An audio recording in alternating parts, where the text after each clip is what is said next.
بسم اللہ الرحمن الرحیم والصلاة والسلام علی رسولہ الکریم وعلی آلہ وصحبہ اجمعین، اما بعد۔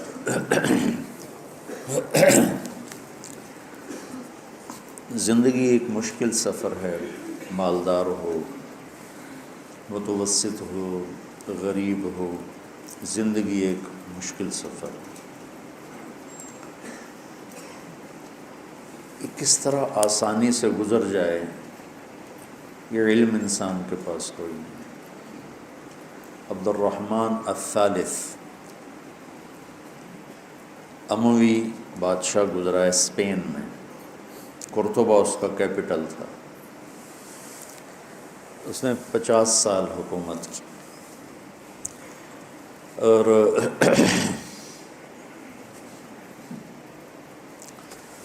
پورے یورپ پہ اس کی دھاک تھی۔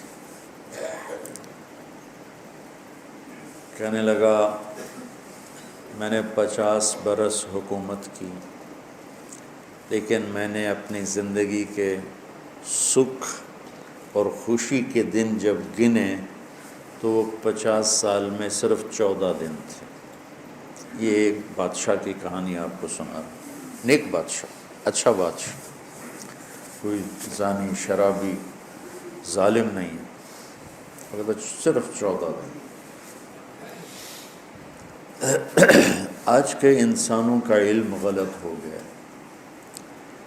چاہے وہ مسلمان ہیں چاہے وہ نان مسلم ہیں، سب کہتے ہیں پیسہ ہوگا تو زندگی آسان ہو جائے گی، جتنا ہمارے پاس دولت ہوگی اتنی ہماری زندگی آسان ہو جائے گی، اور جتنا ہمارے پاس ٹیکنالوجی ہوگی ہماری زندگی آسان ہو جائے گی۔ سوئٹزرلینڈ میں 2-3 دفعہ گیا ہوں، وہ دنیا کے خوبصورت ترین ملکوں میں ایک ملک ہے، اتنا حسین ہے کہ ہر جگہ جی چاہتا ہے بیٹھ کے دیکھتے رہیں۔ وہاں کوئی غریب نہیں، سب مالدار لوگ، ایک آدمی بھی غریب نہیں، ایک۔ اور اس ملک میں خودکشی قانوناً جائز ہے۔ آپ ہاسپٹل جائیں، ان سے کہیں میں نے خودکشی کرنی ہے، وہ آپ کو لکھوا کے سائن کر کے ٹیکہ لگا دیں گے، مر جائیں۔ نہ ظاہری خوبصورتی کی کمی ہے، نہ ان کے اپنی شکلوں کی خوبصورتی میں کوئی کمی ہے، نہ اسباب وسائل ٹیکنالوجی میں کوئی کمی، اس کو بند کرو، نہ اسباب وسائل اور ٹیکنالوجی میں کوئی کمی ہے، نہ غربت اور تنگ دستی ہے۔ پھر وہاں خودکشی قانوناً جائز، وہ زندگی سے بیزار کیوں ہوگی؟ جاپان ٹیکنالوجی کا بادشاہ اور خودکشی کا ریٹ دنیا کے چند بڑے ملکوں میں، وہ کیوں خودکشی کر رہے ہیں؟ تو میرے اللہ نے یہ کتاب اتاری، تنزیل من الرحمن الرحیم، کتاب فصلت آیاتہ قرآنا عربیا لقوم یعلمون بشیرا ونذیرا فاعرض اکثرهم فهم لا یسمعون۔ تنزیل من الرحمن الرحیم ہے، کتاب احکمت آیاتہ ثم فصلت من لدن حکیم خبیر، انہ لقول فصل وما هو بالہزل وتمت کلمۃ ربک صدقا وعدلا لا مبدل لکلماتہ لا تبدیل لکلمات اللہ۔ یہ قرآن دعویٰ کرتا ہے ان ھذا القرآن یہدی للتی ہی اقوم، کہ ان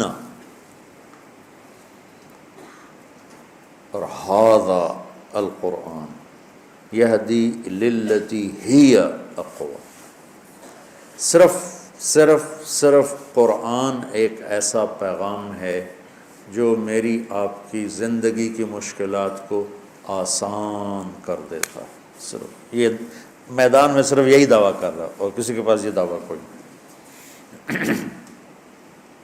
یرید اللہ بکم الیسر ولا یرید بکم العسر، تم میری مانو تو صحیح، میں تمہارے لیے آسانیاں کر رہا ہوں، تمہاری آسانی چاہتا ہوں، تمہارے لیے تمہیں مشکل میں نہیں ڈالنا چاہتا۔ ما جعل علیکم فی الدین من حرج، میں نے تمہارے لیے کوئی تنگی نہیں رکھی۔ یرید اللہ ان یخفف عنکم، میں تمہارے بوجھ ہٹانا چاہتا ہوں۔ قرآن کی کتنی گواہیاں آ رہی ہیں، اور بازار میں کیا ہے، مسلم ریاستیں ہیں یا غیر مسلم ریاستیں، پیسے سے سب کچھ ہوتا، پیسہ ہوگا ہماری لائف بہت ایزی ہو جائے گی، بہت مزے کی ہو جائے گی۔ اللہ نے ہمیں یہ کتاب دی ہے، اور اس کے لیے جناب رسول اللہ صلی اللہ علیہ وسلم جیسی ہستی دی ہے۔ یا ابا سفیان جئتکم بکرامت الدنیا والآخرہ، ابو سفیان میرے پیچھے پیچھے آ جاؤ، دنیا اور آخرت کی عزتیں میں تمہارے لیے لے کر آیا۔ اور اس کا الٹ بھی سنا دیا، جعل الذل والصغار علی من خالف امری، جو میری نافرمانی کرے گا وہ ذلیل اور خوار ہو جائے گا۔ تو اللہ کا شکر ہے یہ کتاب محفوظ ہے۔ جتنی اس وقت مذہبی کتابیں گنی جاتی ہیں اور ان کا دعویٰ کیا جاتا ہے یہ مذہبی کتاب ہے، وہ سب تبدیل ہو چکی، ان میں کیا سے کیا ڈال دیا گیا ہے۔ یہ واحد کتاب ہے جس میں زیر و زبر بھی ویسے ہی ہے۔ تو اس کے پیغام کو سننا سمجھنا یہ ساری امت کے ذمے ہے، اور خاص طور پر آپ اہل علم اور آپ طلبۃ العلم کہ قرآن پاک سے مناسبت ہونی چاہیے۔ فقہ سے مناسبت ہماری ضرورت ہے، لیکن قرآن سے مناسبت ہماری زندگی کا مقصد ہے، اور حدیث پاک اور سیرت سے مناسبت ہماری زندگی کا مقصد ہے۔ تو بچوں اگر قرآن سے جی لگاؤ گے تو اللہ تعالیٰ تمہارے لیے بڑی راہیں کھولے گا۔ اور جو دوسرے بھائی باہر سے آئے تشریف فرما، ان سے بھی کہتا ہوں قرآن کا ترجمہ پڑھا کرو، اپنے نبی کی زندگی پڑھا کرو۔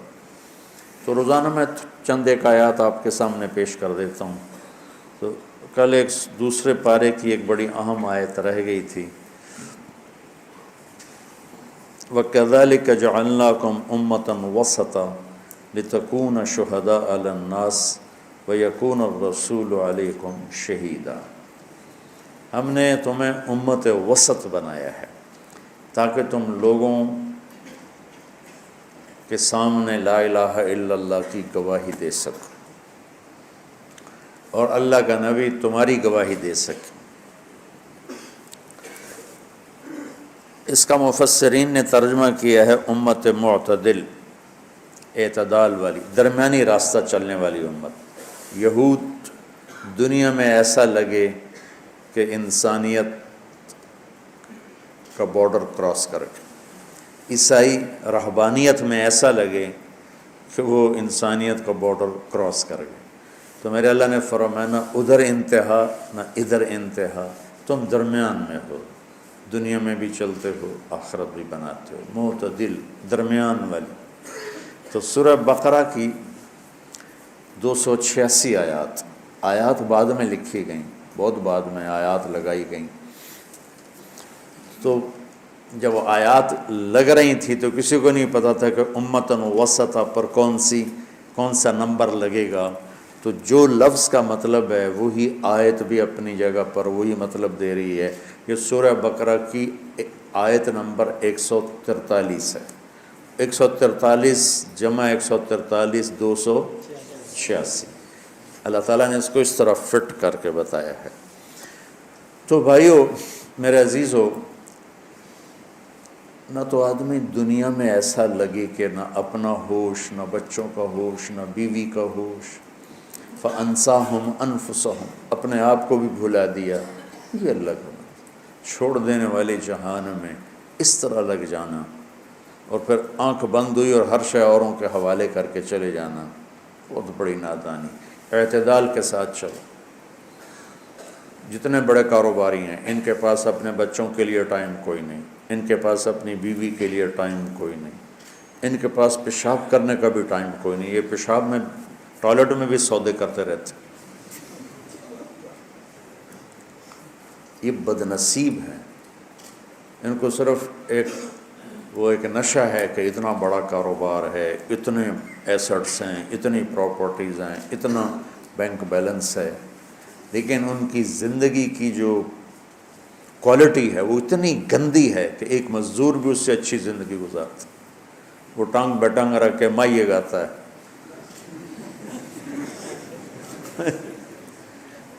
ان کو اپنا ہی ہوش نہیں ہوتا. گھر میں میٹنگ ہو رہی، بیڈ روم میں میٹنگ ہو رہی ہے، اس سے فون کے ذریعے کھانا کھا رہے ہیں، میٹنگ ہو رہی ہے. ایک بہت بڑی پارٹی ہے، اچھے نیک لوگ ہیں، تو ہم کھانے پر اکٹھے تھے. کھانے کا پہلا لقمہ ہم نے لیا، اس کا فون آ گیا. اس نے فون یہاں لگایا اور ادھر کھانا. کوئی 35 منٹ وہ فون پہ لگا رہا اور کھانا بھی کھاتا رہا. میں کہا تیرے پڑوسی چنگے نہیں ہیں، ویسے موجہ نال کھا رہے ہیں. اس کاروبار کا کیا فائدہ جو تمہاری روٹی کو زہر بناتی. کہ جب آدمی کھانے میں بھی، تو سب کو نصیحت کرتا ہوں، کھاتے ہوئے فون مت سنو. چونکہ جب تمہاری نظر کھانے پہ پڑتی ہے تو دماغ الرٹ کرتا ہے پوری باڈی کو کہ کھانا آ رہا ہے. جب ناک میں خوشبو جاتی ہے تو دماغ الرٹ کرتا ہے کہ کچھ کھانے کو آ رہا ہے. جب انگلی ٹچ کرتی ہے تو پیغام جاتا ہے کہ روٹی آ رہی ہے، گوشت آ رہا ہے، پکوڑا آ رہا ہے، سموسہ آ رہا ہے، انگلی کا ٹچ کرنے سے. اور پھر جب وہ معدے کو وہ حکم دیتا ہے کہ سموسہ آ رہا ہے، اس کے مطابق فٹ ہو جا، پیپسی آ رہی ہے، اس کے مطابق فٹ ہو جا. تو معدہ اور دماغ آپس میں جڑ جاتے ہیں پوری طرح، اور وہ حکم دے رہا ہوتا ہے اور وہ اس کے مطابق عمل کر رہا ہوتا ہے. آپ فون اٹھا کے سننا شروع کر دیتے ہیں تو آپ کا دماغ کی توجہ بات کی طرف چلی جاتی ہے، وہ معدے سے ہٹ جاتا ہے. آج ہر دوسرا کیا بلکہ ہر پاکستانی معدے کا مریض، سوائے دیہاتیوں جنہوں نے پتہ ہی کوئی نہیں ہے. ہماری جماعت تھی ایک جگہ، تو ہمارے ایک دوست تھے، وہ مسجد میں نا صحن میں یہ لگا کر نا ہینڈ فری لگا کے باتیں کر رہے تھے، واک بھی کر رہے تھے اور باتیں بھی کر رہے تھے. تو ایک نوجوان پٹھان بھاگ کوہاٹ، یہ 2002 کے بعد ہے، مولانا صاحب آپ کا ساتھی پاگل ہو گیا. کیا ہو گیا؟ وہ اب بھی باتیں کر رہا ہے، وہ اب بھی باتیں کر رہا ہے، وہ پاگل ہو گئے. تو بچوں میرے، اللہ کو اعتدال پسند. اللہ نے کاروبار بڑھانے سے نہیں روکا کہ مینیج کرو، ترتیب دو، اپنی بیوی، اپنے بچوں، اپنے آپ، اپنے دین کے لیے، اپنے رب کے لیے وقت نکالو. اللہ تعالیٰ کو ایک غریب آدمی ہے، وہ سارا دن لگا رہتا، وہ بھی اللہ کو ناپسند. اس کے لیے صرف مالدار کی شرط نہیں ہے، دن رات پاگلوں کی طرح بھاگتے رہنا، یہ لائف سٹائل نہیں ہے. آپ ان کی بڑی گاڑیاں دیکھ کے پر حیران نہ ہوا کریں کہ کیسی مزے کی زندگی. یہ ہم سے بہت تھکی ہوئی لائف گزارتے، بہت تھکی ہوئی زندگی ہوتی ہے جو دنیا میں ایسے پاگلوں کی طرح بھاگنا شروع کر دیتے ہیں اور بڑھانا شروع کر دیتے ہیں. اللہ کو دین میں انتہا پسندی اچھی نہیں لگتی، دنیا میں کہاں سے لگے گی جہاں چھوڑ کے مر جانا. دین میں 3 صحابہ نے جب اللہ کے نبی کا حال سنا گھر کا تو کہنے لگے میں شادی نہیں کروں گا. بڑا اچھی نیت کی ہے. انہوں نے کہا میں روزہ نہیں چھوڑوں گا ساری زندگی، بڑی اچھی بات. انہوں نے کہا میں رات کو سوؤں گا نہیں، ساری رات تہجد پڑھوں گا. واہ جی واہ، کیا کمال ہے، کتنی بڑی بزرگی ہے. ایک کہہ رہا ہے شادی نہیں کروں گا، ایک کہہ رہا ہے روزہ نہیں چھوڑوں گا، ایک کہہ رہا ہے سوؤں گا نہیں. اللہ کے نبی کو پتہ چلا تو آپ نے بلا کے ڈانٹ پلا دی. تو مجھ سے زیادہ اللہ سے ڈرنے والے ہیں. اس انتہا پسندی کا نام اسلام نہیں ہے. اور ہمارے ہاں چونکہ صوفیاء کرام رحمۃ اللہ علیہم وعلیہم الصلوات و تسلیمات، ان کی وجہ سے اسلام آیا ہے. وہ عبادات میں بہت ایکسٹریم ہوتے تھے، تو ہمارے اندر بھی اسلام کا تصور یہی قائم ہو گیا ہے کہ نفل بہت پڑھتا ہو، مصلی سے اٹھتا نہ ہو اور مسجد سے باہر نکلتا نہ ہو. بھائیو، صحابہ سے بڑھ کر تو کوئی ولی نہیں نا. وہ کھیتی باڑی بھی کرتے تھے، وہ تجارت بھی کرتے تھے، وہ دہاڑی دار بھی تھے، وہ بڑے بڑے تاجر بھی تھے، وہ حکمران بھی بنے، وہ سپہ سالار بھی بنے. اور موجیوں کی شادیاں بھی، مغیرہ بن شعبہ نے کوئی 80 شادیاں کی.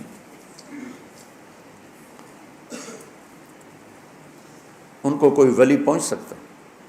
صحابہ کو کوئی ولی پہنچ سکتا؟ تو اگر اسلام سمجھنا ہے تو صحابہ کی زندگی پڑھو، جس میں نبی کی زندگی کی جھلک نظر آتی.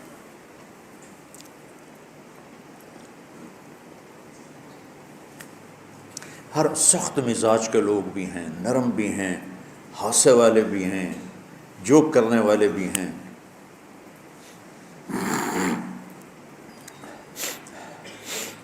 عبداللہ بن حذیفہ رضی اللہ تعالیٰ عنہ ایک صحابی ہیں، وہ اتنا ہنساتے تھے، اتنی لایانی کرتے تھے کہ صحابہ اس کے سامنے بیٹھے بیٹھے گر جاتے تھے۔ تو بعض لوگوں نے شکایت کی، یا رسول اللہ یہ جو عبداللہ ہے نا بہت زیادہ فضول بولتا رہتا ہے، اس کو روکیں، یعنی اس کو روکیں۔ ان کا نام ہی پڑ گیا تھا گدھا، عبداللہ الحمار، ان کی انہی نا لطیفوں کی وجہ سے۔ تو آپ نے فرمایا دعوہ فإنہ یحب اللہ ورسولہ، اسے کچھ نہ کہو، میں کہہ رہا ہوں اسے اللہ اس کے رسول سے پیار ہے۔ اور ان کو شراب کی بھی عادت تھی، ہر چوتھے دن ان کو کوڑے لگتے تھے۔ تو ان کو کوڑے لگ رہے تھے تو دو صحابی آپس میں کہنے لگے یہ بھی عجیب آدمی ہر چوتھے دن بے عزت ہونے آ جاتا ہے۔ تو میرے نبی نے فرمایا عبداللہ کو برا مت کہو، میں گواہ ہوں اسے اللہ اس کے رسول سے پیار ہے۔ تو حیات الصحابہ کا آپ لوگ مطالعہ کرو، قرآن کا مطالعہ کرو، سیرت کا مطالعہ کرو۔ دین میں بھی بے اعتدالی پسندیدہ نہیں ہے، نہ مطلوب ہے نہ یہ پسندیدہ ہے، دین میں بھی اعتدال ہے۔ تو وہ ان کے مجاہدات وہ معیار بن گئے۔ ایک بزرگ کا میں نے پڑھا فرمایا کہ میں نے 1 سال کھایا میں نے پیا نہیں، 1 سال پیا میں نے کھایا نہیں، 1 سال نہ کھایا نہ پیا۔ یہ ممکن ہے، کوئی ناممکن نہیں ہے۔ آدمی کی جب روح اس کے جسم پہ غالب آ جاتی ہے تو ایسی چیزیں ہو سکتی ہیں۔ ایسی چیزیں، ماں کے پیٹ میں بچہ 9 مہینے ہوتا ہے، زندہ ہوتا ہے، تو اس کے منہ سے تو کوئی چیز اندر نہیں جا رہی ہے۔ تو انسان میں اللہ نے یہ طاقت رکھی ہے، جب اس کی روح اس کے جسم پر غالب آ جاتی ہے تو وہ چھوڑ دو، اسے کچھ بھی نہیں ہوگا۔ لیکن بچوں، میرے نبی والی زندگی ہی معیار ہے، کذالک جعلناکم امۃ وسطا۔ تو اعتدال سے زندگی گزارنا سیکھو، اعتدال ہی اللہ کو پسند ہے۔ دوسرا اس سے جو مطلب جڑتا ہے وہ ہے جو امام ابن جریر نے نقل کیا ہے کہ تم امت واسطہ ہو۔ واسطہ ہو کس کے؟ پہلے نبی، جیسے یہ مائک میرے آپ کے درمیان واسطہ ہے، پہلے نبی اللہ اور بندوں کے درمیان واسطہ ہوتے تھے، اب ہمارے نبی کے بعد کوئی نبی نہیں آئے گا، اب ہم سب بندوں کو اللہ سے ملانے والے ہیں، ہم واسطہ ہیں۔ میں جو آپ کو کہہ رہا ہوں تبلیغ میں جاؤ، سال لگاؤ، چھٹیوں میں چلہ لگاؤ، اس لیے نہیں کہ میں تبلیغی جماعت سے لگا ہوں تو تمہیں بھی جماعت کا ممبر بنانا چاہتا ہوں۔ یہ فریضہ اسلام ہے کہ ہمیں لوگوں تک اللہ کا پیغام پہنچانا ہے۔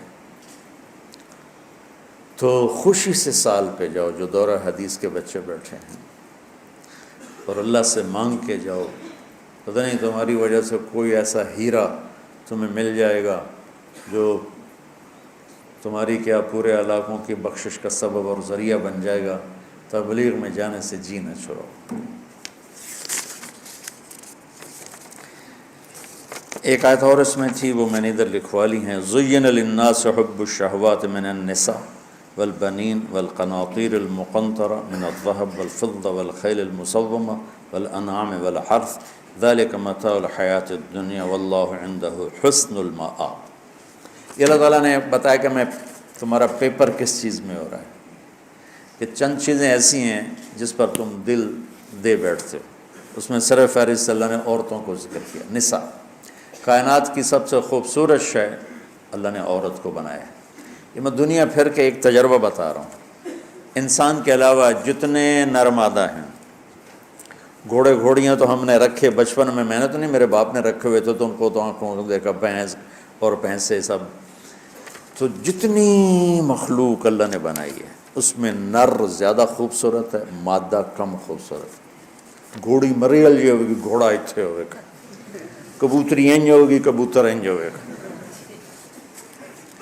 ایک دفعہ میں جبوتی میں لیٹا ہوں، تو جبوتی ایک جنگل سا ملک ہے، تو ایک کبوتری بیگم ہوگی اب کبوتر کی، تو ناراض تھی، تو کبوتر اس کو منا رہا تھا، بھئی تم مان جا۔ وہ یوں منہ کر لی، پھر اس کے آگے آ کے یوں پہلے پاتا، پھر وہ ادھر منہ کر لی تو اس کے پھر آ کے یوں کرتا۔ کتنی دیر میں اس کا تماشا دیکھتا رہا۔ فقیر اور راضی نہیں ہوئی، طلاق لے کے چلی گئی۔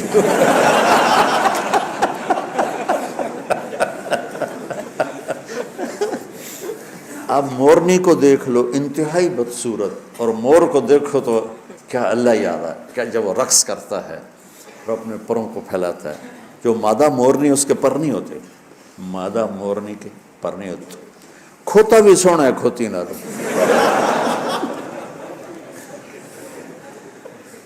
تو یہ ساری دنیا میں پھرنے کے بعد نا، یہ میں نے کہیں پڑھا نہیں ہے، میری نظر نے جو پڑھا اور دیکھا میں آپ کو وہ بتا رہا ہوں۔ صرف ایک جگہ اللہ نے اس کا الٹ کیا ہے کہ انسانوں میں عورت سب سے حسین ہے بطور مخلوق، مردوں سے عورت زیادہ حسین، اور گھر کی رونق عورت سے کے ساتھ، گھر کی آبادی شادابی عورت کے ساتھ، اور وہی پس پس کے سرما ہوگی، اور بیچاری ماریں کھا کھا کھا کے فنا ہو کے رہ گئی۔ میرے نبی نے فرمایا ما اکرمہن الا الکریم وما اہانہن الا اللئیم۔ شریف آدمی اپنی بیوی کو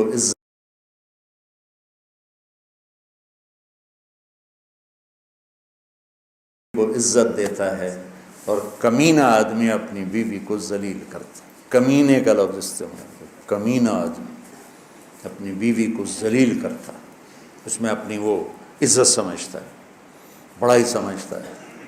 اور عزت دار شریف اخلاق والا آدمی اپنی بیوی کو عزت دیتا ہے، جس سے آپ نے اپنی بیگمات کو عزت دی، احترام دیا۔ اور صفیہ رضی اللہ تعالیٰ عنہ سے شادی ہوئی تو وہ اونٹ پہ بٹھانا تھا، تو وہ ان کا قد چھوٹا تھا، وہ چڑھ نہیں پا رہی تھی، تو ہم نے اپنا گھٹنا مبارک آگے کیا اور حضرت صفیہ کا ایک پاؤں اپنے گھٹنے پہ رکھوایا اور دوسرے پاؤں اونٹ پہ رکھوایا۔ یہ میرے نبی کے اخلاق ہیں اپنی بیگمات کے ساتھ۔ خود اپنے ہاتھوں سے لقمہ توڑ کے حضرت عائشہ کو کھلا رہے ہیں کہ وہ ابھی عمر میں چھوٹی تھی، ان کو آٹا گوندھ کے دے رہے ہیں کہ ان کو ابھی آٹا گوندھنا نہیں آتا تھا، گھر میں جھاڑو دے رہے ہیں، اپنے کپڑے، 9 بیویاں تھیں، 9 جب آپ دنیا سے گئے، اور آپ اپنے کپڑے خود دھوتے تھے۔ کمال، پھٹ گیا خود سی لیتے تھے، جوتا ٹوٹ گیا خود جوڑ لیتے تھے، بیوی سے نہیں کرتے تھے۔ آپ نے اپنی بیویوں کو، بیٹیوں کو عزت دے کر دکھایا کہ اس سے کس طرح کا سلوک کیا جاتا ہے، کیونکہ یہ میں نے 2 دن شاید پہلے بھی بتایا تھا کہ جتنی کوئی چیز قیمتی ہوتی ہے، اس کے وہ جس ڈائی میں بنتی ہے نا، جس سانچے میں، وہ سانچہ بڑا قیمتی ہوتا ہے۔ مثلا یہ گلاس ایک سانچے میں بنا ہے، وہ سانچہ اس کی قیمت کے برابر قیمتی ہے۔ اور مرسڈیز گاڑی بھی ایک سانچے میں بنتی ہے، جتنی مرسڈیز مہنگی ہے اس سے مہنگا وہ سانچہ ہے۔ رولز رائس بھی ایک سانچے میں بنتی ہے، جتنی وہ مہنگی اس سے مہنگا وہ سانچہ ہے۔ 380 جہاز، جمبو جیٹ اور 320، کتنے بڑے بڑے خوبصورت جہاز ہیں، یہ بہت قیمتی ہیں، لیکن جس سانچے میں ان کو بنایا جاتا ہے وہ اس سے بھی زیادہ قیمتی، اور اس کی اتنا اس کی کیئر کی جاتی ہے، کوئی خراش نہ آ جائے، ہلکی سی خراش بھی آ جائے تو پرزہ خراب ہو جاتا ہے۔ کائنات کا سب سے قیمتی پرزہ انسان ہے، سب سے قیمتی۔ انسان نہیں تو تو جو نہیں ہے تو کچھ بھی نہیں ہے، مانا کہ محفل جواں ہے حسین، انسان نہیں تو کچھ بھی نہیں ہے۔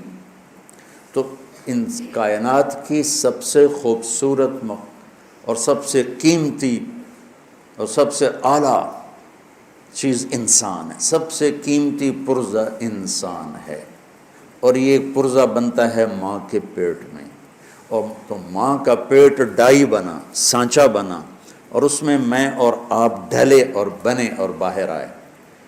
تو جس سانچے میں سب سے قیمتی چیز بنتی ہے، اسی سانچے کو لوگوں نے توڑ کے پرزے پرزے کر دیا ہے۔ معصوم بچے پیدائشی طور پر ڈپریشن کا شکار پیدا ہو، بچی کو حمل ہے، خامند اس کو ذلیل کر رہا ہے، ساس اس کو ذلیل کر رہی ہے، سسر اس کو ذلیل کر رہا ہے، وہ اندر جو بچہ جا رہا ہے اس تک اس کی منفی لہریں جا رہی ہیں، اور اس نے سانچے کو توڑ پھوڑ کے رکھ دی۔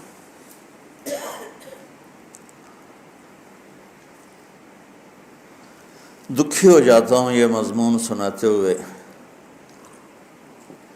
کہ اتنے واقعات سنتا ہوں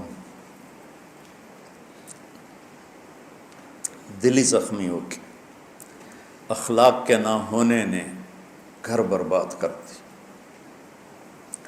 شکل صورت سے گھر نہیں چلتے، نہ پیسے سے، نہ ڈگری سے، اچھے اخلاق سے چلتے۔ اور ہمارا مشترکہ نظام زندگی عذاب بن چکا ہے، عذاب۔ پہلے بہت اچھا تھا جب سب ایک دوسرے کی عزت کرتے تھے، جو ہم نے اپنے بچپن میں دیکھا، لیکن اب وہ ایک سلگتی ہوئی آگ ہے جو لکڑی نہیں جلاتی، جو ہڈیوں کو جلا دیتی۔ تو آپ سب کی شادیاں ہونے والی ہیں، بچے ہو جو ابھی اس سال فارغ ہو رہے ہو، آنے والی کسی کی بیٹی ہے، کسی ماں نے اسے جنا ہے، اس کو عزت دینا، اسے عزت دینا، اسے عزت دینا، اس کی حفاظت کرنا، اپنے بہن بھائی ماں باپ کی زیادتی سے بچانا بیوی کو، اور ماں باپ بیوی کی زیادتی سے ماں باپ کو بچانا۔ تم پل کا کام دو گے، ان کو بھی اپنی جگہ رکھنا، اس کو بھی اپنی جگہ رکھنا۔ تو اللہ تعالیٰ کہہ رہا ہے میں نے تمہارا امتحان لیا ہے، عورتوں کے ذریعے، اولاد کے ذریعے، سونے چاندی کے ڈھیر، سواریاں، جانور، کھیتی باڑی، یہ ہیں چند چیزیں، 1 2 3 4 5 6 چیزیں ہیں۔ اس کو 8 بنا دیتے ہیں، ذہب اور فضہ سے۔ ذہب یذہب کیا ہوتا ہے؟ تو سونے کا نام کیا رکھا ہے عربوں نے؟ ذہب۔ ٹوری جان، سبحان اللہ، کیا خوبصورت زبان ہے عربی بھی۔ ذہب کے پیچھے بھاگ رہے ہوں تو چودھری ذہاب ہو گیا۔ اور فضہ، چاندی۔ فضہ کس سے ہے؟ انفضاض۔ انفضاض کیا ہوتا ہے؟ بھگدڑ مچ جانا۔ یہاں ذرا سا زلزلے کا جھٹکا آ جائے تو کیسے نکلو گے مسجد سے؟ تمہیں حضرت مولانا طارق جمیل یاد نہیں ہوگا، تمہیں اپنی ذات یاد ہوگی۔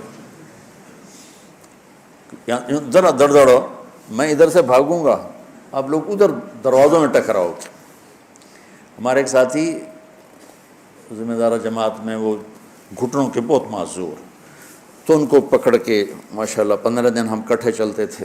ہماری جماعت تھی ناران میں، تو ان کو لائے، گاڑی سے نکالا اور کرسی پہ بٹھایا، بیان شروع ہوا۔ تو بیان کرنے والا بھی کہہ رہا تھا سب کچھ اللہ کے ہاتھ میں، اور اللہ کے بغیر پتہ نہیں گر سکتا، اور مسجد کو جھٹکا لگا۔ وہ جو کہہ رہا تھا پتہ نہیں گرتا، اس نے چھلانگ لگائی اور وہ گیا، اور وہ جو چل نہیں سکتے تھے وہ سب سے آگے بھاگے جا رہے تھے۔ انفضاض۔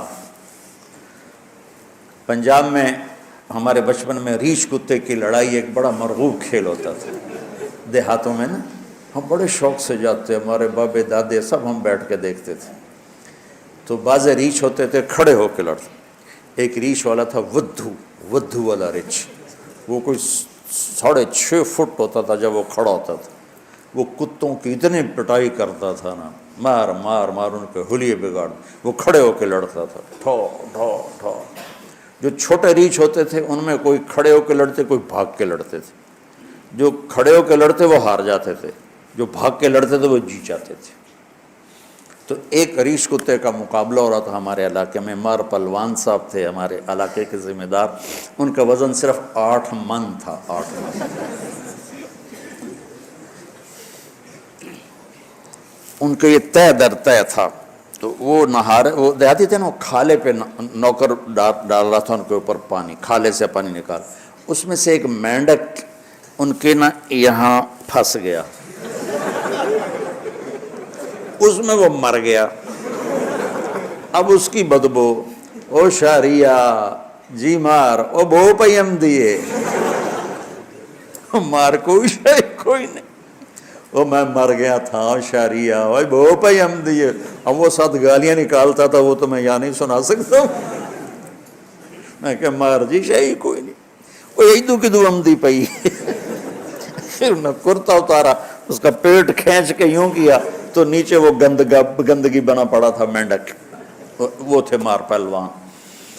تو ان کو بھی ایسے 3-4 آدمی لے کے آتے تھے اور چارپائی پہ بٹھاتے تھے اور باقی سارے علاقے کے ذمہ دار۔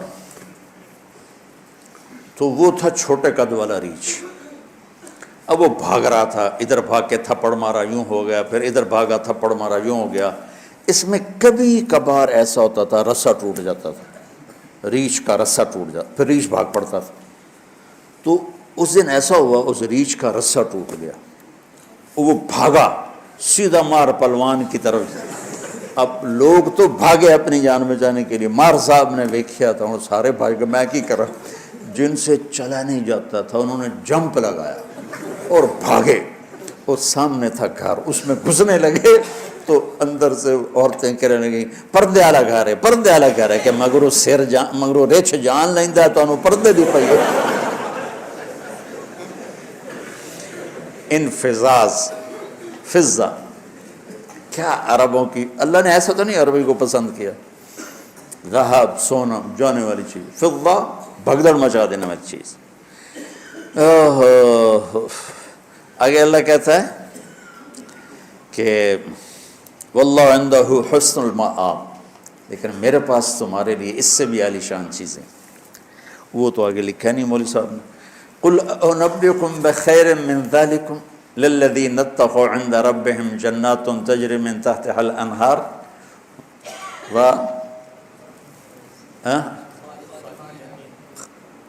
کیا خالدین فیہا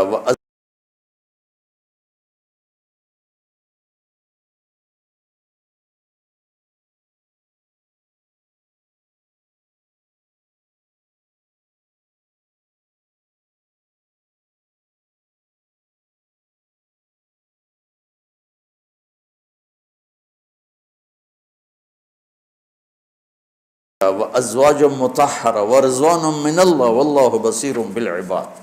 یہاں آ کے مکمل ہوتا ہے۔ اللہ کہتا ہے تھوڑی دیر روزہ رکھ لو، روزے نہیں رکھ رہے ہو، اللہ کہتا ہے تھوڑی دیر کا روزہ رکھ لو، تو میرے پاس آنا، پھر دیکھنا میں تمہارے ساتھ کیا کرتا، کیسی حسین لڑکیوں سے تیری شادی کروں، کیسے عالی شان تجھے جام پلاؤں گا۔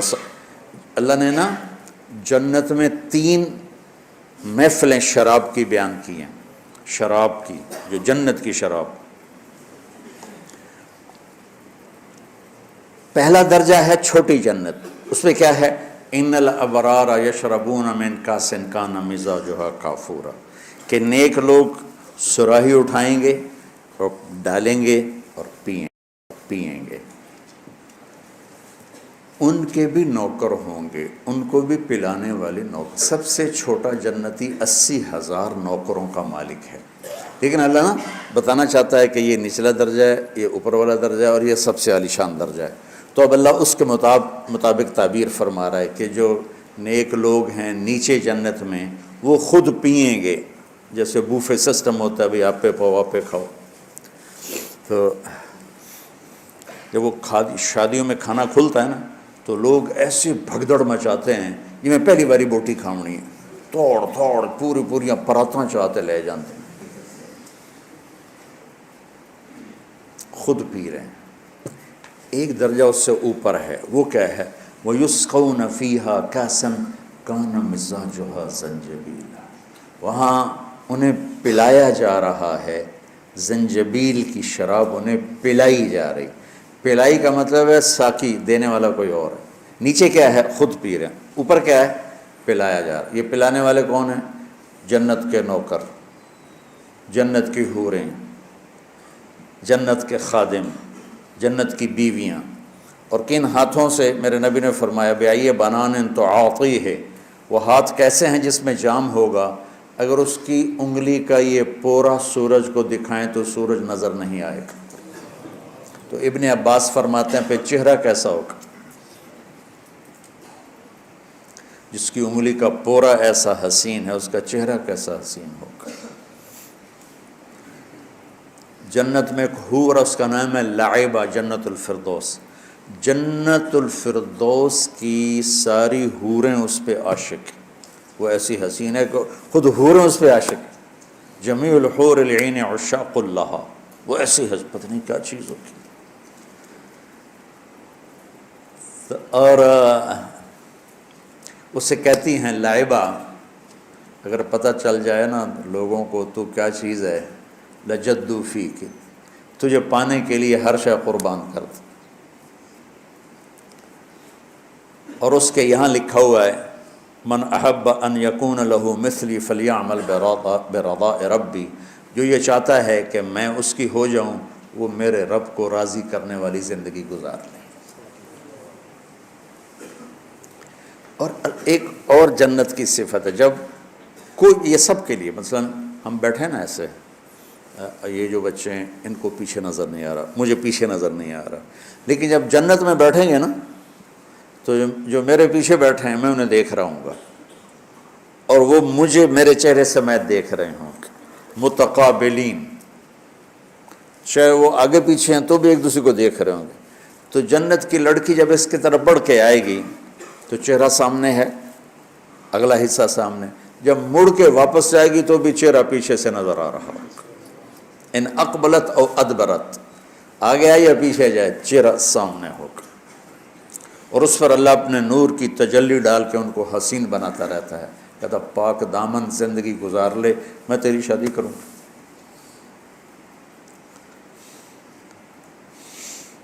وَزَوَّجْنَاهُمْ بِحُورٍ عِينٍ.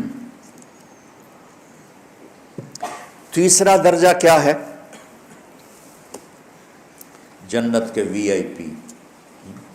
وی آئی پی ہوتے ہیں نا، جھنڈے لگے ہوتے ہیں، آج جھنڈے ہوتے ہیں اور کل ڈنڈے ہوتے ہیں، تو یہ تو یہاں کے وی آئی پی تو ایسے ہیں. تو میرا اللہ کہہ رہا ہے جو میرے جنت کے وی آئی پی ہیں نا ان کو کیا ہوگا پلانے والا؟ وَسَقَاهُمْ، بولو، رَبُّهُمْ شَرَابًا طَهُورًا، وہاں انہیں ان کا رب خود پلائے گا. بچوں اللہ سے تمنا کرو کہ ہم وہ وی آئی پی میں ہوں جنہیں اللہ خود پلائے گا. خدا خود میر مجلس بود شب جا ایک من بودم، امیر خسرو، کہ ہم اس محفل میں ہوں جس میں اللہ تعالیٰ خود ساقی بنے. تو اللہ نے تقابل کر کے بتا دیا کہ یہ چند چیزیں ہیں جو تمہیں مجھ سے غافل کرتی ہیں، ان سے تم اپنے آپ کو نکال لو تو پھر میرے پاس جو ہے وہ تم دیکھ لینا کہ میں نے تمہارے لیے کیا تیار کر کے رکھا ہوا ہے. اللہ تعالیٰ نے ساری جنتوں کو بنایا کن، بن جا بن، لیکن اللہ نے جنت الفردوس کو اپنے ہاتھوں سے بنایا. تو کیا چیز ہوگی جس کو اللہ ہاتھوں سے بنایا؟ اور جس دن بنایا اس دن سے لے کر آج اور قیامت تک اس جنت کو روزانہ اللہ پہلے سے 5 گنا زیادہ خوبصورت کر دیتے. کیا چیز؟ یہ جنت الفردوس کا گلاس پڑا ہوا ہے، آج یہ 5 دفعہ زیادہ خوبصورت ہو، کل 5 دفعہ اور زیادہ خوبصورت ہو گیا.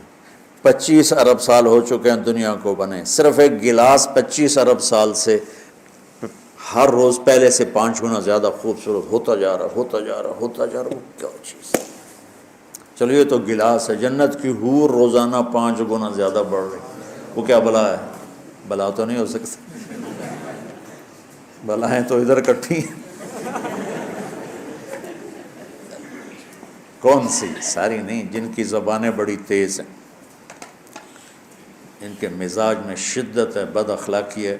اور پتہ نہیں کس کا فرمان ہے، اللہ تعالیٰ جب کسی سے ناراض ہوتا ہے تو اس کو بدتمیز بیوی دے دیتا ہے جو نکار سدھا دیتی، اور جس سے اللہ راضی ہوتا ہے اسے اچھے اخلاق والی بیوی دے دیتا ہے.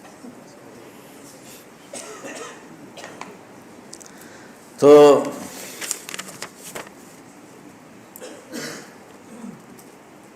بچوں یہاں سب کچھ لے لو تو بھی چلے جانا ہے.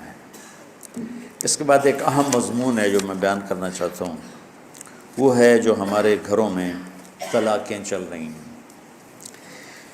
تو سب سے جو اللہ کو ناپسند ہے حلال میں وہ طلاق. حضرت علی سے آپ نے فرمایا علی طلاق دینے سے بچنا، جب طلاق دی جاتی ہے اللہ کا عرش کانپ اٹھتا ہے. جب بے وجہ طلاق دی جاتی، ضرورت کی وجہ سے تو اللہ نے رکھی ہے کہ بھئی نہیں گزارا ہو رہا، ٹھیک ہے. تو اب ہمارے ہاں 2 انتہا چل رہی ہیں. ایک جو زیادہ اپر کلاس ہے، تھوڑا سا لڑکی لڑکے میں توڑ پھوڑ ہوئی، طلاق دو ہمیں فرق کرو، یہ بھی غلط ہے۔ اور ایک تھوڑا جو نیچے طبقہ ہے، لڑکی پس کے مر جائے، نہیں طلاق نہیں لینی، اتھے ہی گزارا کر، طلاق نہیں لینی، اتھے ہی گزارا کر، یہ دونوں باتیں بڑی ناجائز ہیں، بہت نامناسب۔ اللہ نے طلاق اس لیے تو رکھی ہے کہ کہیں لڑکی ایسی بدتمیز ہوتی ہے کہ لڑکے کی زندگی حرام کر دیتی ہے، اور اکثریت سسرالی ماحول ایسا ہوتا ہے کہ اس بچی کی زندگی حرام ہو جاتی ہے، وہ گھنٹوں رضائی میں سر دے کے روتی رہتی ہے، اور ماں باپ سے کہتی ہے تو نہیں بابا تم جتھے ڈولی اترے اتھو ہی جنازہ اٹھے، یہ کیسی بے وقوفوں والی بات ہے۔ بھائی وہ اس پر ظلم کر رہے ہیں، زیادتی کر رہے ہیں، تو بچی تیرا جگر ہے، واپس لے، واپس کیوں نہیں لاتے؟ پھر ان کھوائیں گا کتوں، پھر یہ شادی کتنے کریں گے؟ یہ دو چیزیں ہیں جو رکاوٹ بن جاتی ہیں، کہنے بعد تو گزارا کر جا مر جا۔ تو اس لیے میرے نبی نے فرمایا تو میں بتاؤں سب سے اعلیٰ درجے کا صدقہ کیا ہے؟ سب سے اعلیٰ درجے کا صدقہ ہے جس کی بیٹی کو طلاق ہو جائے اور وہ گھر واپس آ جائے، اس پر خرچ کرنا سب سے اعلیٰ درجے کا صدقہ۔ میرے نبی نے ایک کماری سے شادی کی، باقی سب یا بیوہ یا طلاق یافتہ، یا بیوہ یا طلاق یافتہ۔ ہمارا ہندو کلچر ہے، بچی کو طلاق ہو جائے وہ سسک کے تیواروں کے ساتھ زندگی گزار دیتی ہے، اس کو کوئی رشتہ نہیں آتا، تو کوئی ایک آدھ بچہ ساتھ ہو پھر تو بیچاری وہ نہ وہ جیتی ہے نہ مرتی ہے۔ میں چاٹ گیا، ایک غریب ملک ہے، اصل ان کی عرب ہے لیکن وہاں رہتے رہتے وہ افریقی رنگ غالب آ گیا ہے۔ جیسے جبوتی گیا، وہاں بھی یمن سے عرب آباد ہوئے، اور وہ اب ان کی شکلیں کالی ہیں، نقش عربوں والے ہیں۔ ایسے ہی چاڑ والے بھی شکلیں کالی ہیں، نقش عربوں والے ہیں۔ ورنہ جو حبشی ہیں نا، ان کو کوئی ناک ایسے ہوتا ہے، کوئی کان ایسے ہوتا ہے، اللہ نے عجیب وہ مخلوق بنائی ہے۔ ہمیں شکر کی نعمت سے نوازنے کے لیے کہ تمہیں بھی ایسا بنا سکتا تھا۔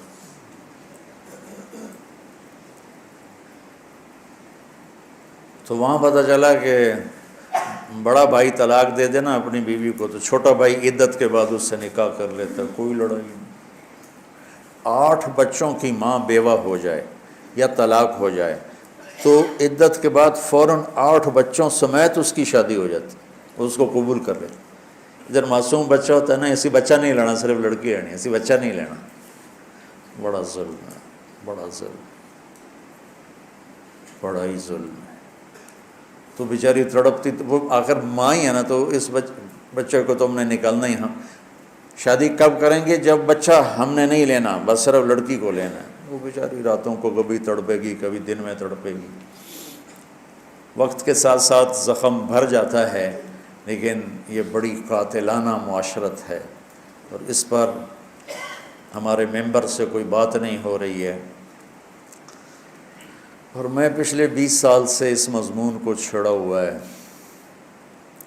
کہ اللہ کرے ہماری زندگیوں میں نبی والی زندگی آ جائے۔ اور ہمارے یہاں جو طلاق ہو رہے ہیں، اس طلاق کی وجہ کوئی بہت بڑی چیز نہیں ہے، اس طلاق کی وجہ بد زبانی ہے، لالچ ہے۔ ایک بچہ میرے پاس آ گیا، میں گاؤں میں تھا، رو رہا، میں کیا ہوا؟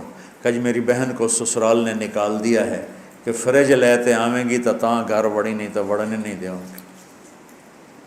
یہ ہو رہا ہے، عام ہو رہا ہے۔ یہ تو غریب لوگ۔ اور میں ادھر جاتا ہوں ایک جگہ اپنے دانتوں کے ٹریٹمنٹ کے لیے، تو کبھی میری بیگم بھی ہوتی ہے، ان کا بھی مسئلہ ہوتا ہے، تو وہاں ایک لیڈی ڈاکٹر بچی ہے، تو اس کو طلاق ہو گئی۔ کس بات پر؟ کہ تیرے باپ نے مجھے موٹر کیوں نہیں دی، گاڑی کیوں نہیں دی، واپس چلی جا۔ تیرا باپ مالدار آدمی، مجھے گاڑی دینی تھی، اس نے گاڑی نہیں دی۔ یہ پورے پاکستان کی عکاسی میں کر رہا ہوں۔ تو بہت کم ہوتا ہے کہ بچی بے وقوف ہوتی ہے اور گھر اجاڑ دیتی ہے۔ عام طور پر یہ مسئلہ سسرال کی طرف سے اٹھتا ہے، اور میرے اللہ کو ناپسند ہے، میرے نبی کو ناپسند ہے طلاق دینا۔ لیکن اگر کسی وحشی سے واسطہ پڑ جائے یا کسی بدتمیز لڑکی سے واسطہ پڑ جائے تو پھر اللہ نے رکھا ہے کہ اس کو الگ ہو جاؤ. پھر الگ ہو تو اس کو لڑائی نہ بناؤ، دشمنی نہ بناؤ.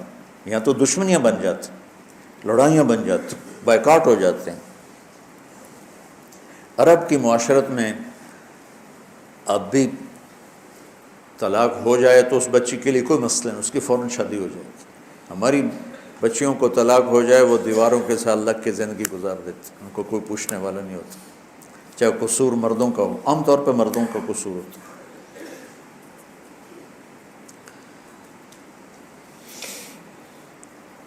تو یہ بہت اس وقت حساس مسئلہ بن چکا ہے. پورے ملک میں طلاق کی شرح بہت بڑھ گئی کہ برداشت نہیں ہے.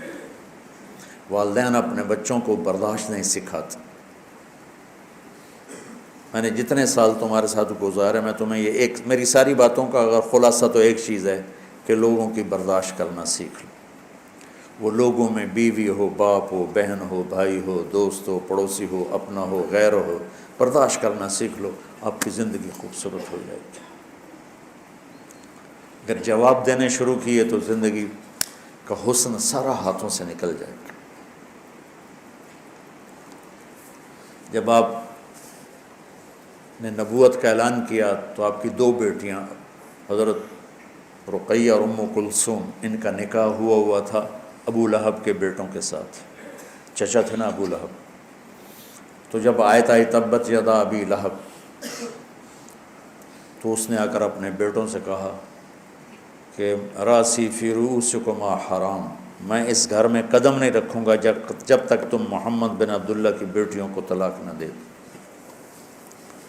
تو اس کا ایک بیٹا عتبہ، وہ حرم میں آیا، آپ تشریف فرما تھے، یہاں سے گریبان پکڑ کے جھٹکا دیا، آپ کا گریبان پھٹ گیا. وہ کہنے لگا تیری بیٹیوں کو طلاق ہے. طائف کے پتھر کھائے اور بد دعا نہیں کی. جب یوں بیٹی کی طلاق بھرے مجمع میں سنی تو کہا اچھا، میں اللہ سے کہتا ہوں اپنا کوئی کتا تیرے اوپر چھوڑ دے. اتنے دکھی ہوئے کہ اس کے لیے بد دعا کی.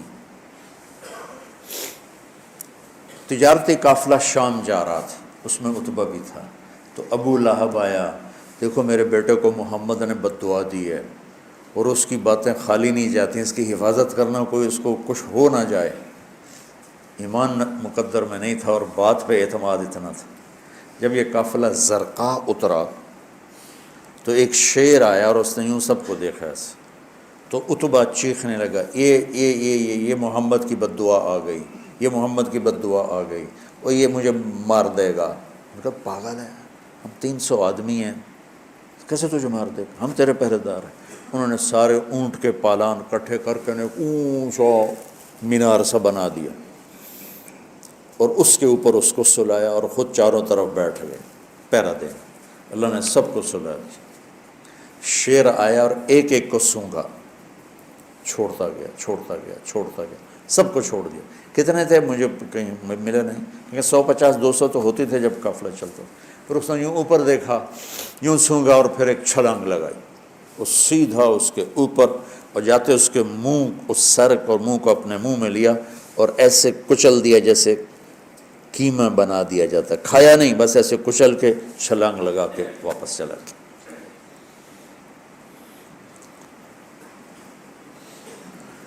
تو میرے عزیزو بہت برا حال ہے.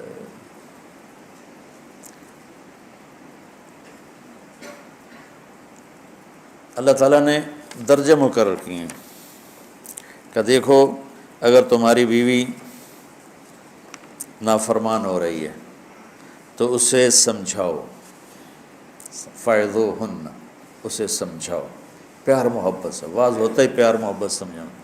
وَاهْجُرُوهُنَّ فِي الْمَضَاجِعِ، پھر بھی نہ سمجھے تو اس کے ساتھ سلوک اچھا رکھو، لیکن رات کو سوتے ہوئے بستر اپنا باہر لے جاؤ، دوسرے کمرے میں سو جا، تاکہ اس کو احساس ہو کہ میرا خاوند تکلیف میں ہے. وہ پھر بھی نہ سمجھے تو اسے ایک آدھ تھپڑ سمجھانے کے لیے مار دو. یہ نہیں کہ سوٹے لے کے کھڑے ہو جاؤ کہ جسم پہ نشان بھی نہ پڑے اتنا. وہ پھر بھی نہ سمجھے تو پھر کیا کرو، پھر بھی طلاق دینے میں جلدی نہ کرو. پھر یہ کرو کہ ایک آدمی خامند کی طرف سے آئے اور ایک آدمی لڑکی کی طرف سے آئے اور دونوں بیٹھ کر کوئی حل نکالیں اور اس مسئلے کو ٹھیک کرنا چاہیں تاکہ طلاق نہ ہو۔ پھر بھی اگر نہیں ہو سکتا تو پھر بیوقوف بن کے 3 طلاق مت دو، 1 طلاق دو، 1 طلاق دو، شاید اس کو احساس ہو جائے۔ پھر بھی وہ نہیں باز آتی تو چھوڑ دو، چونکہ جو کام 3 طلاق نے کرنا ہے وہی 1 طلاق نے کرنا ہے۔ 1 طلاق سے بھی بیوی سے آپ کا نکاح ٹوٹ گیا، لیکن آپ کو ایک سہولت حاصل ہے کہ اس کے بعد اگر آپ چاہتے ہیں کہ ہم دوبارہ صلح کر لیں، لڑکی صلح کر لے، تو آپ دوبارہ نکاح کر لیں گے۔ عدت کے دوران تو دوبارہ نکاح کرنے کی بھی ضرورت نہیں ہے، اور اگر عدت گزر جائے پھر آپ نکاح کر سکتے ہیں۔ لیکن چھوٹتی 3 طلاق دے کر آپ اپنا راستہ بند کر لیتے ہیں، پھر پوچھتے پھرتے ہیں۔ ایک بندے نے اپنے بیوی کو 3 طلاق دی اور مولانا صاحب کے پاس، کسی مولوی، ہر قسم کے لوگ ہوتے ہیں، کہ مولانا صاحب میں بیوی نے 3 طلاق دے دیتی، کوئی کی فتویٰ ہے؟ انہوں نے فرمایا حرام ہو گئی، کوئی رستہ کوئی۔ انہوں نے جیب سے لفافہ نکالا اور ان کے سرانے اس کے مسلح کے نیچے ایسے رکھ دیا کہ مولانا صاحب کوئی طرح دسو کہ ہوں تو سوچنا ہی پوے گا۔ 10 تو کی آنکھیں آئی، کہا جی میں آنکھیں آئی طلاق طلاق طلاق۔ میں کہا شکر الحمدللہ کوئی نہیں ہوئی۔ کہ جو کیوں ہے؟ کہ وہ ہوندہ طلاق۔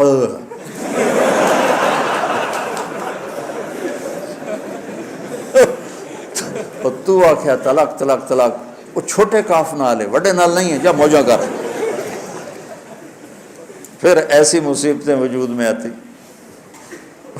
تو یہ صحیح واقعہ ہے، کوئی وہ لطیفہ نہیں ہے، صحیح واقعہ ہے۔ تو ایک مولانا صاحب نے سنا جو اچھے عالم تھے، کہنے لگے پھر تو نکاح ہی نہیں ہوا، چونکہ نکاح میں کہنا تھا قبول کیا، اس نے بھی قبول کی بجائے قبول کہا۔ اللہ نہ کرے تمہارے گھر اجڑیں اور طلاقیں ہوں، لیکن اگر ایسا موقع آ جاتا ہے تو اللہ کے واسطے اپنی بچی کو پریشرائز نہ کرو کہ بس اتھے گزارا کر، اتھے گزارا،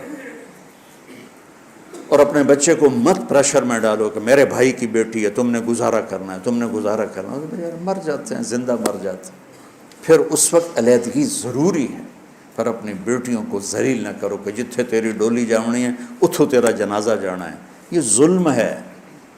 ہاں اگر اچھے سلوک ہیں تو واقعی پھر جہاں ڈولی اترے وہیں جنازہ، وہیں سے جنازہ اٹھے، لیکن وہ ویشیوں کے پلے پڑ گئی ہو۔ کہتا میں گاؤں میں بیٹھا تھا، گرمیاں تھیں، تو ایک لڑکی ایک بچے کے ساتھ بھاگ کے اندر آ گئی گھر۔ میں کہا بیبی کون ہو، کہاں سے آئی؟ کہ میں جھنگ سے آئی۔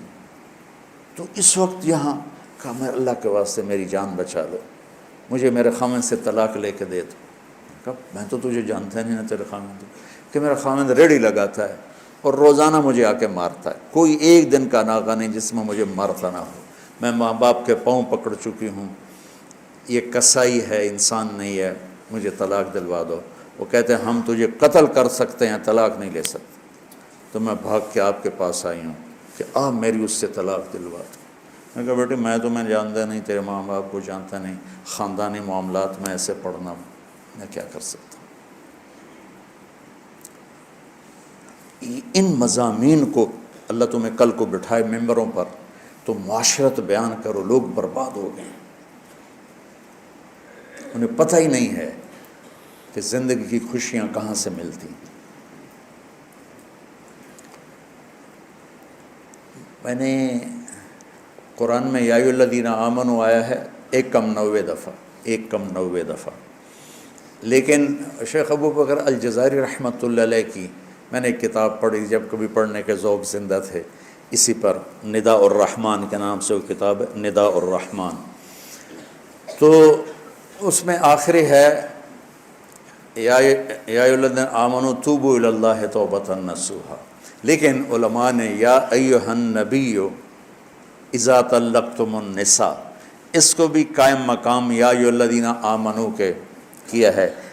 تم ذرا یا ایھا الذین آمنوا اذا طلقتم النساء، یہ تو بات سمجھ میں آتی، اے ایمان والو اگر تمہارا ارادہ ہو جائے بیوی کو طلاق دینے کا، لیکن یہاں کیسے ہے یا ایھا النبی، اے میرے نبی، اذا طلقتم النساء، اے ایمان والو جب تم اپنی بیویوں کو طلاق دینے لگو، یہ دو لفظوں کا آپس میں جوڑ نظر نہیں آتا، قرآن بے جوڑ تو ہے نہیں۔ تو مجھے یاد پڑتا ہے، اب لوگ دیکھنا کہ فرمایا کہ یہاں اللہ اپنے حبیب کو بطور سفارش لایا ہے کہ میں اپنے نبی کو سفارشی بناتا ہوں تمہارے سامنے کہ طلاق نہ دو، گزارا کرو، طلاق نہ دو، اور اگر دینی پڑے تو پھر اس کا یہ طریقہ ہے۔ ایک طلاق سے تمہارا کام ہو گیا، اب مت 3 طلاق دو، اور اگر تمہیں 3 ہی دینی ہے تو پھر اس کی عدت اس کی جو وہ مینسز کے بعد پھر دوسری دو، پھر جب اس کو حیض پورا ہو جائے دوسری دو، پھر جب حیض پورا ہو جائے تیسری دو۔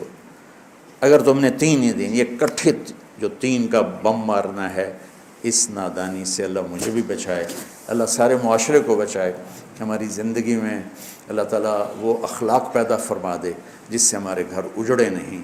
یہ وہ اسباق اور دروس سے زندگی ہیں بچوں جو عام طور پہ دوران تعلیم نہیں بتائے جاتے۔ اتنا بڑا نصاب ہے کہ یہ چیزیں پڑھائی نہیں جاتی، گزار دی جاتی، لیکن میرے نزدیک یہ ان سے بھی زیادہ ضروری۔ رفع یدین کرنے نہ کرنے پر جنت کا دار و مدار تو کوئی نہیں، سورۃ فاتحہ کے پڑھنے نہ پڑھنے پر جنت کا دار و مدار تو کوئی نہیں، آمین اونچی کہنے پر نیچی کہنے پر کوئی جنت کا دار۔ ہماری جماعت واپس آ رہی تھی رائمنڈ، تو مانگا منڈی سے رائمنڈ کو سڑک جاتی ہے، تو اس کے اوپر ایک چھوٹی سی نہر ہے راجبا، وہاں ایک مسجد ہے ہمارے بریلوی بھائیوں کی، تو وہاں نماز کا وقت ہو گیا تو ساتھی نماز کے لیے شامل ہو گئے، تو ایک کوئی اہل حدیث بھی اس میں تھے، انہوں نے زور سے کہا آمین، پھر دوسری رکعت میں کہا آمین۔ مولانا صاحب بریلوی سلام پھیرتے ہی کہنے لگے کیڑا کتا بھوکیا ہے، ایک کیڑا کتا بھوکیا ہے، تو اس آکھیا خنزیراں نو کتے بھوک دئی ہیں۔